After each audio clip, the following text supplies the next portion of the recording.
This is problem 16-122. It's on page 751. Gear C has a mass of 3 kilograms and a centroidal radius of gyration of 75 millimeters. The uniform bar AB has a mass of 2.5 kilograms and gear D is stationary. If the system is released from rest in the position shown, determine A, the angular acceleration of gear C, and B, the acceleration of point B.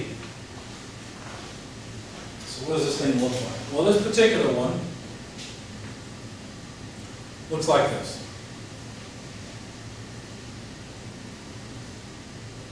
There's some quadrants for this gear, so it looks halfway decent. It's still not halfway decent. Let's try again. There we go. Close enough.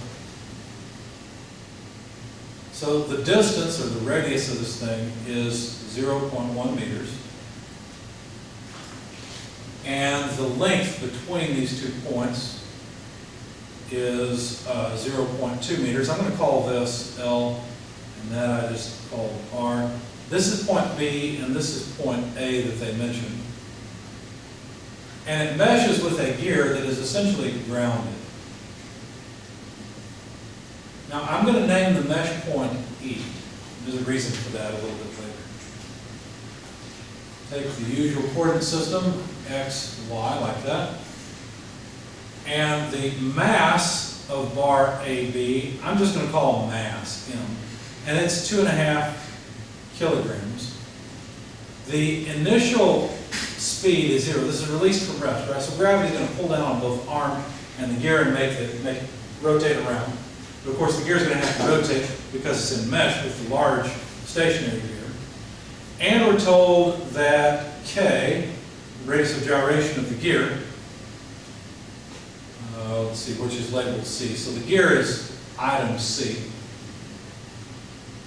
So I shouldn't put that up there, I'm sorry.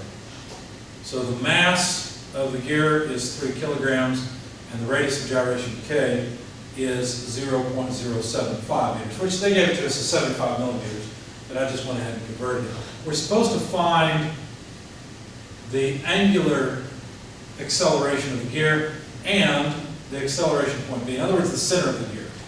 What is the acceleration at that point? All right. Well, we've got a little bit of kinematics to go through. There's a decent amount, so I think I'll do it over here. I'll probably copy down the important stuff here and then erase my figures, but erase my equations. So the kinematics. Studying motion first. I have to relate some things together. There's going to be, you know what, I tell you what, let's put free body diagrams down here. And then I'll probably leave my kinematics results at the bottom over there, because you need to see what's going on here to understand this. I'm going to take the whole assembly as one of my free bodies and draw the force from gear D onto gear C. That's the mesh there. And of course, the weight of gear C acts downward. The weight of the bar acts downward. There's an AY, AX reaction at A. And this equals the kinetic diagram.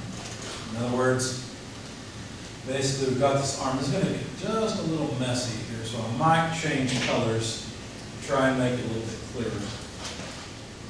You can write mass of the gear C, acceleration of C in the X direction, mass of gear C, acceleration of gear C in the Y direction, and IC alpha C, the angular or the dynamic moment. Just to keep things clear, I'm going to put the rest in blue. For the arm, I'd write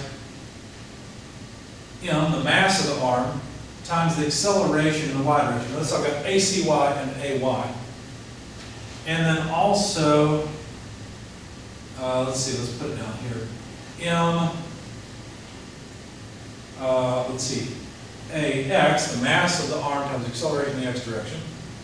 And then also an I alpha term. Notice I've reserved C for the gear and everything else for the arm.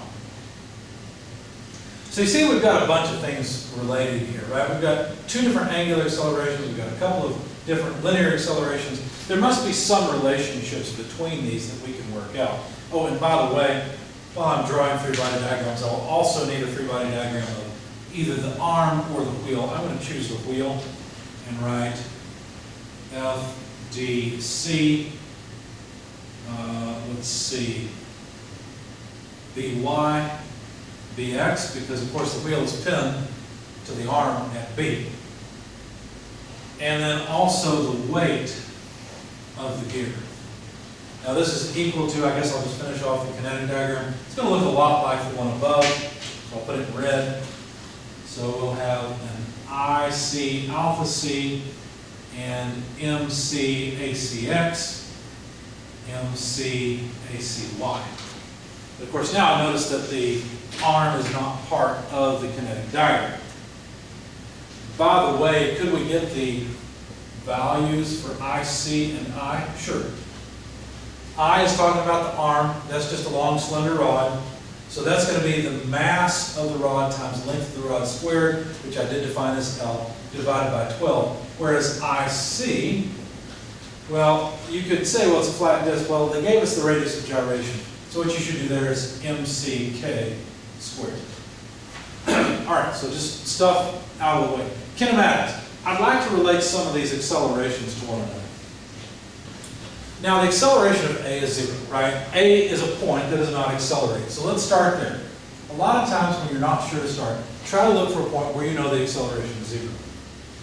Well, if the acceleration of this point is 0, we should be able to relate the acceleration of a point halfway down the arm to a point farther down the arm. In fact, it's pretty easy to realize that the acceleration of C in the y direction is twice the acceleration in the y direction of the center of gravity of the arm. I mean, it makes sense, right? C is just twice as far from A. And so it makes sense then that the center of the gear accelerates at twice the rate of this point. Of course, that gives us an acceleration of 0 back at A. So that's one thing to realize kinematically. The other thing to realize is that at this point there's no angular speed of any of these things. And notice that the x components all point in sort of a normal direction, right? Think about rotating about A.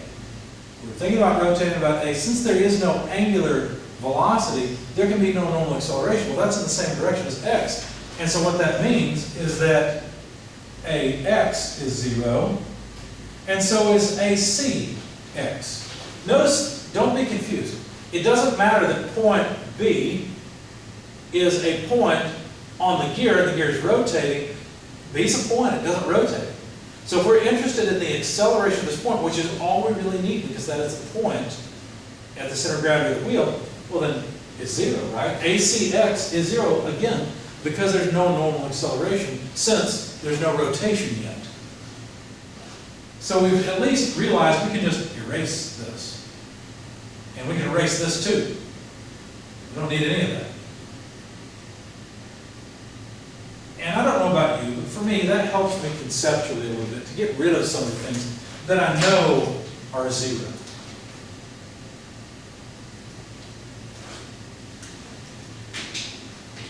Okay. Well, those are the easy ones, right? This is true because omega equals 0 everywhere. What else can I do? Well, let me work from the acceleration of A, and let's relate the acceleration of B to the acceleration of A. In other words, I want to relate the acceleration of B to something that I already know. So since A and B are points on the same body, they don't spread apart, and I can write the acceleration of B equals the acceleration of A times the relative acceleration between the two, but this relative acceleration is constrained since these two, B and A, are both points on the body, on the rod. As a matter of fact, I can write acceleration of A plus a tangential and normal piece, AB, A normal in the normal direction, plus AB with respect to A tangential in the tangential direction.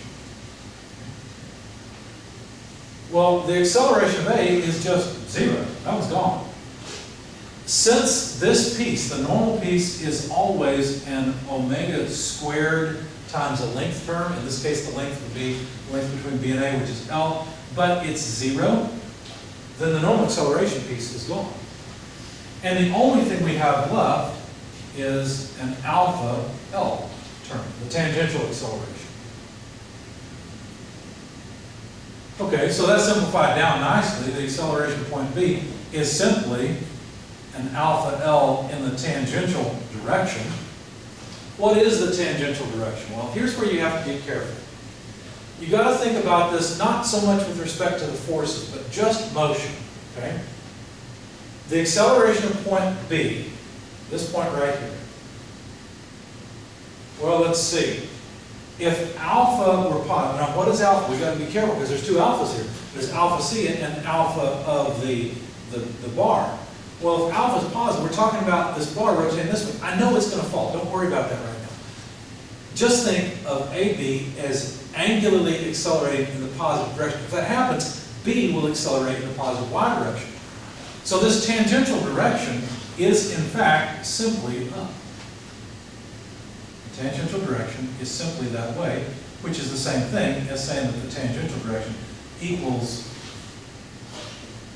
the normal, or I'm sorry, not the normal, but the unit vector in the y direction. They're the same thing. So we can simply write this as J bar. Now I had to go through that thought exercise to make sure that this all made sense, right? I had to make sure that the tangential direction is the same as the positive y direction. And in fact, it is in this case. So notice that AB has only a y component. There is no x component. Okay. So that takes care of this. And so this would be what? Well, B is a point on the gear as well. Haven't we now calculated ACY? I think we have.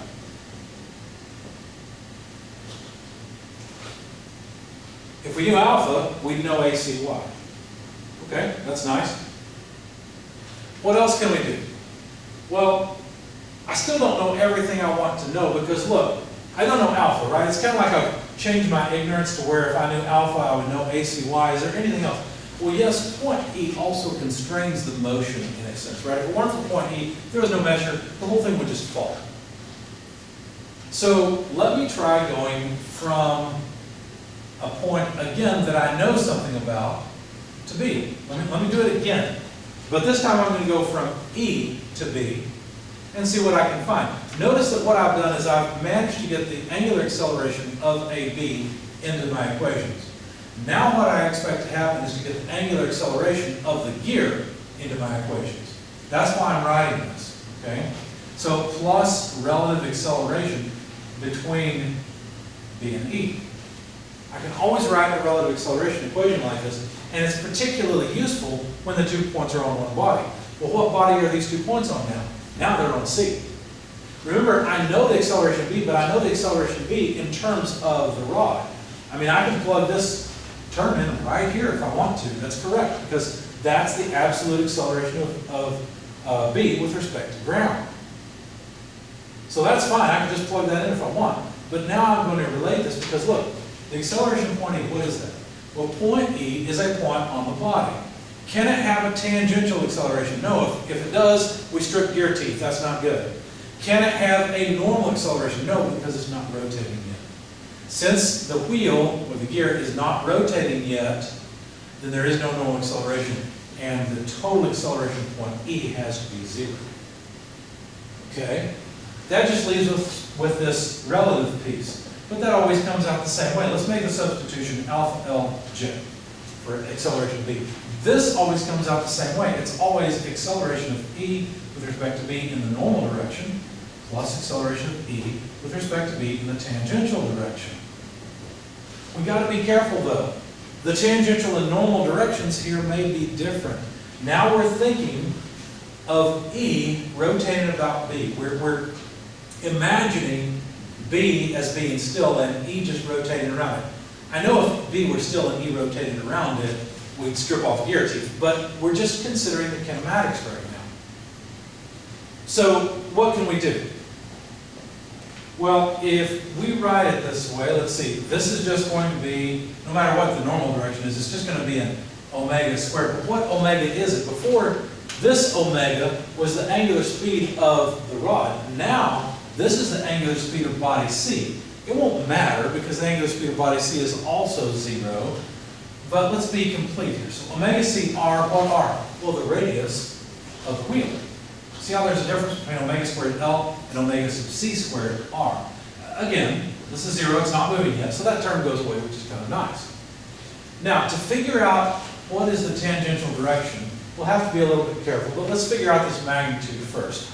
AE with respect to B. Let me write it again. So 0, which is the acceleration B, equals alpha Lj, that's this piece, plus, okay, so the magnitude here is always going to be an alpha L, but now we're talking about the angular acceleration of gear C.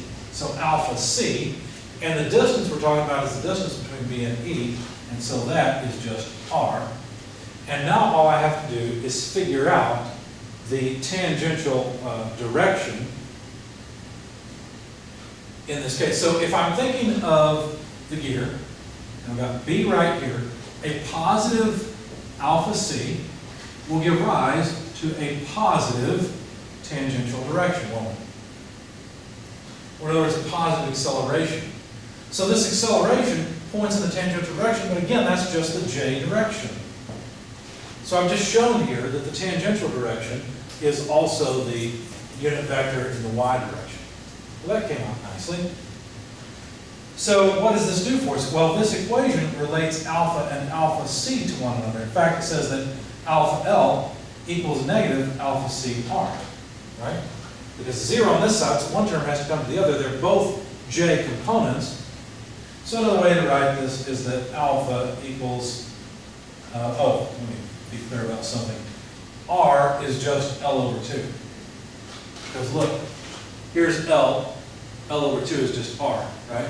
So L goes away, and what we're left with is that alpha equals negative alpha C by 2. Okay, that's a pretty valuable result because that relates the angular acceleration excuse me, of the two bodies together. But also, we've managed to relate the, let's see, where is it? Here it is. The angular acceleration of one of the bodies to the linear acceleration of a point on that same body. So these are really valuable things. So from kinematics, what we got is that alpha, the angular acceleration of the rod, equals negative alpha C over 2. So let's make some notes. This is the gear. This is the rod. Okay? And we got that alpha L equals ACY. But that's really just this. Now let's make sure that the sign makes sense. It should, because I've got J there. Let me think for a second. I want to double check myself. So if there is a positive acceleration of the rod, remember that goes with the rod. Both of those do. Then this center will rotate, or will accelerate in the positive direction. There we go. So we did all this kinematics work just for these two equations that relate all the accelerations together. So now we're done with the kinematics. Now we can go on to kinetics. So on the assembly, I would like to sum moments. Let's start with that because it's probably the most powerful thing to do. I'm going to sum moments about A to get rid of AX and AY. And let's see, well, W and WC cause negative moments, so minus W L over 2 minus WC L. Notice that FDC acts at a distance of L plus R, but R is just L over 2, so that's 3 halves L. So plus 3 halves L FDC. Those are all the forces that cause a moment about A in the assembly. And what we end up with is I alpha plus I C alpha C. And then what? Plus the dynamic moment. So MAY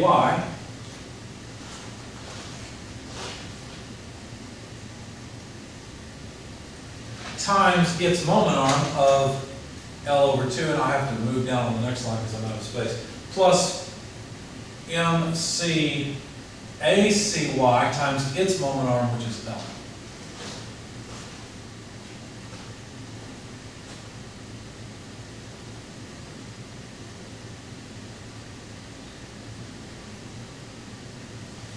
Okay, well, let's work with this just a little bit more. Make sure I'm working this right. I kind of work at the board. I don't like just working off my nose. Let's work with the right-hand side just a little bit. This stuff is a mess. So we've got I. Well, I is ml squared by 12 times alpha. I think I'll go for alpha in all of these. That's this first term. Plus IC. Well, IC is mck squared. I need alpha c, but I don't really want to put alpha c in there. Let's see. Alpha c would be negative 2 alpha.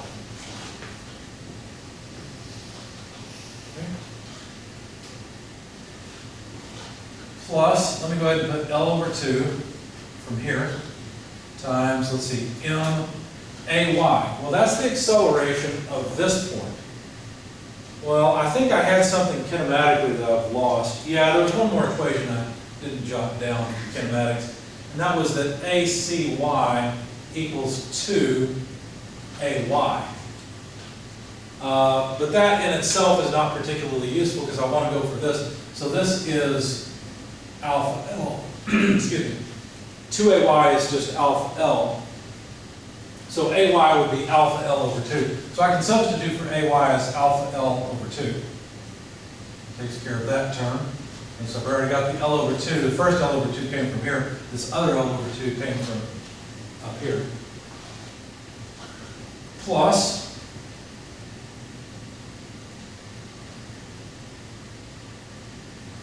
let's see, we'll have LMC from here. And instead of ACY, let's go for alpha L. Now, because I've got a whiteboard here, I'm going to start making some changes. L times L is just L squared. 2 times 2 is 4. And that way I can write just M alpha. Again, L squared, putting those terms together. And it looks like we've got some simplifications that can occur here. What we've got is ml squared, ml squared. We've got an ml squared, but this is 1/12 and this is 1/4, and it's all times alpha. So 1/12, 1/4 is actually 3/12. So 3/12 plus 1/12 is 4/12. So 4/12 is a third. So ml squared over 3. That takes care of these two terms, and I'm going to factor out alpha. Okay. Notice I can factor it out of here too, so that's probably a good idea. Then we've got, let's simplify a bit first, so minus 2 mck squared. Over here we've got plus, let's see, I factored out alpha, so it's just plus mcl squared. So I can factor out an mc, right? So I would have what? Let's see, it would be, make this plus mc minus 2k. There we go. So writing it a little bit better would be L squared minus 2k squared. Make sure I haven't made a mistake along the way. Yeah. On the left-hand side, though, we've got a little bit of a problem. We've got WC, that's fine, that's no big deal. But we've got this FDC, and that's a bit of a pain. What can we do? Well, let's consider the other free body diagram that we have. And for the wheel, let's sum moments about B taking counterclockwise as positive. Why? Well, that'll get rid of Bx and By, it'll get rid of the weight, and involve only FDC, which is something I'm interested in. So it would just be FDC, L over 2, because R or L over 2 is the moment arm, equals IC alpha C. Now, that means that FDC is equal to 2 over L IC alpha C. But IC, 2 over L, IC is just MCK squared. And alpha C, let's see, where's alpha C? Here it is. Alpha C is just what? Negative 2 alpha. Okay. And I've got a mistake somewhere because I shouldn't have a negative. And yet, if I, oh, yeah, I do have a mistake. No, wait a second. I wanted alpha. It's going to be negative. FDC is positive. Did I make a mistake in my solution that I then mistook again? Oh, I see. I didn't substitute for alpha C quite so quickly. But I'll go ahead and substitute here. This is fine. So then, anyway, continuing from here, we'd have minus WL over 2 minus WC. You know what? Let me, I guess I'll leave it that way. Plus 3 halves L. FDC is just going to be this, right? So all we have to do is write that in for FDC. So that's 2 by L. And I can't even tell what I wrote here. That's an L also. Okay, good. And those two will cancel. But 2 by L MCK squared times negative 2 alpha. Okay, so because I've got a whiteboard again here, I can erase the L's. And then the 2's will cancel. And so basically what I've got is 3 MC, clean it up a bit, K squared. So really it's negative, and 2 times 3 is 6. There we go. Notice I've got an MCK squared term here with an alpha that needs to go on the other side. Since it's a K squared term, it'll match with that one, and I don't need that anymore. So what this means is that, let's see, if we leave this stuff on one side, oh, did I forget an L? I did. I had WC there, and I forgot to put an L in there, I'm sorry.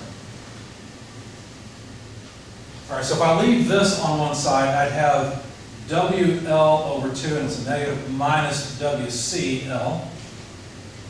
Checking the dimension, we've got force times distance, that should be good. Equals, let's see, let's leave the alpha out front. We'd have ML squared by 3 plus MC times, now we've got to be careful. I want to pull this to the other side, right? I want to pull it in here. The alpha is going to go right there. So that's done. I don't need to worry about alpha.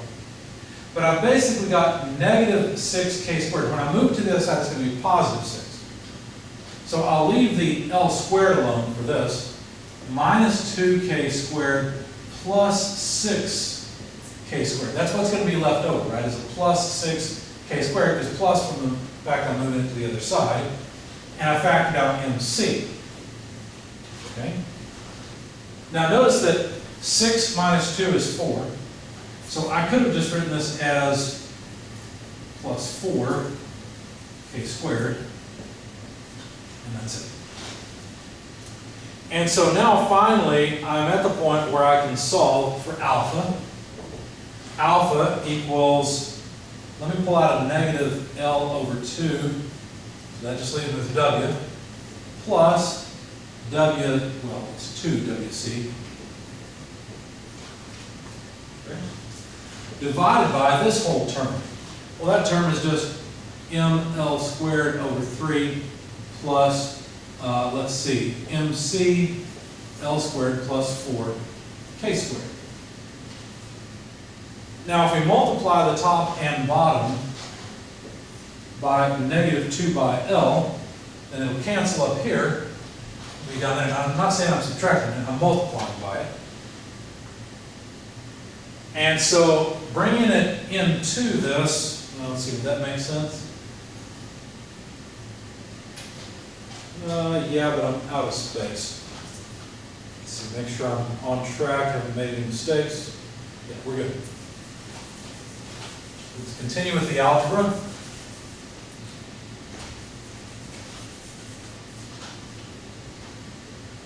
Working from here, we've got alpha equals W plus 2WC